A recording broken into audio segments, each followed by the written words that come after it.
So as everyone has heard by now, there was an attack in New Orleans as we entered into the new year. It was a terrorist attack. It was the person who perpetrated the atrocity was somebody that had an ISIS flag in their car, and our prayers certainly go to the victims and the families of the victims. And we also pray that this does not become a more broad or widespread thing, whether in the United States or abroad. Check out this clip from Erin Molan, who kind of goes through and links this sort of radical Islamic ideology that was perpetrated in our country with what has been going on abroad since October 7th. Take a look. I want to start by acknowledging the victims of the insidious terror attack in New Orleans. My heart breaks for all of them, their loved ones, those who witnessed the horror unfold, first responders, the entire community. 42-year-old Shamsuddin Jabbar, a US citizen, drove a pickup truck into a crowd of people celebrating the new year. So far, 15 dead, many more injured. He then shot at law enforcement before being killed himself.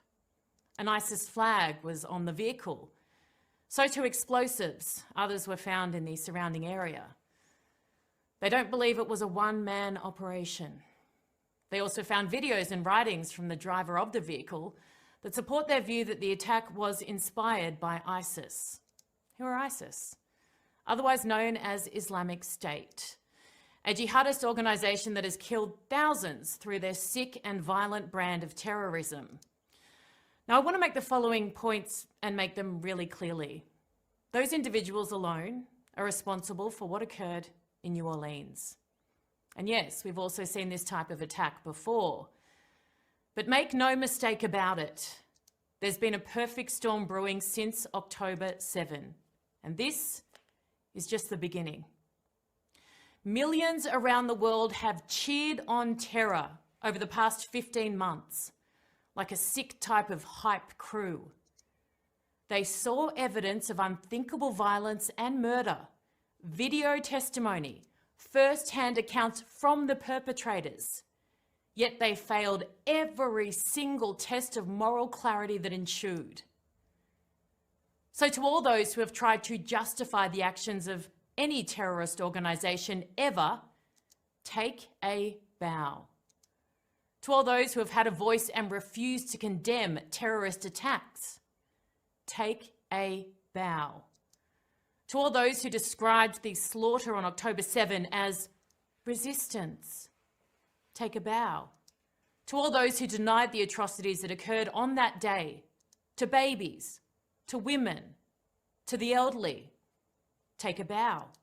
To all those who marched through our streets in Australia, America, Europe, the UK, either holding or alongside those waving Hamas flags calling to mobilize the Intifada, take a bow.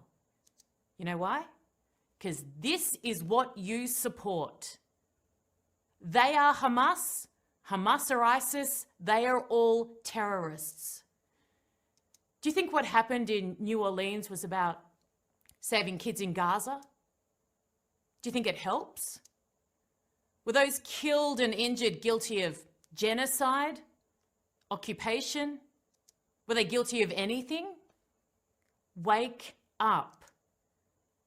This terrorism is not about freedom fighting. It's about death and destruction, and that is it.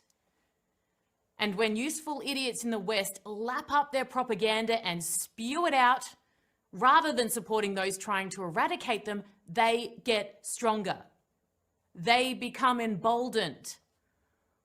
All forms of Islamic extremism have watched the West's reaction to what happened on October 7, and boy, have they been chuffed.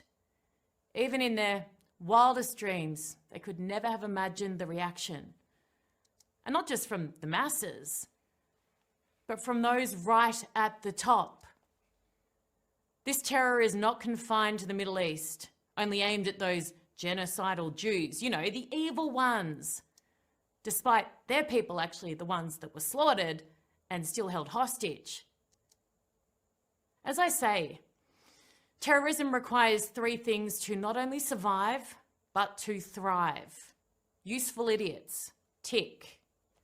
Weak leadership, tick in spades. And a silent majority. I don't want to tick that box anymore.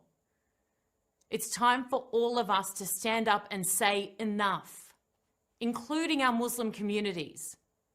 They aren't safe either. None of us are. The irony, huh? So many streets in the West over the past year filled to the brim with those defending the indefensible, chanting slogans they do not understand about a conflict far enough away they felt safe to do so. Well, look now. That same type of terror they tried to justify, well, it's increasingly making its way here, onto those very same streets.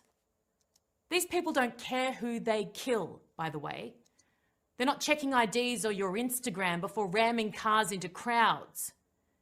You may have chanted from the river to the sea 1,000,000 times, but they will still mow you down without a second thought. Hits a little differently when it's in your own backyard, doesn't it? Not as easy to support this close to home, is it? Wake up. That's powerful and absolutely true. She hit the nail on the head. What do you think? We'd love to hear your comments in the comments section. And if you enjoy this content overall, hit that subscribe button over there in the corner. Have a good day, everybody.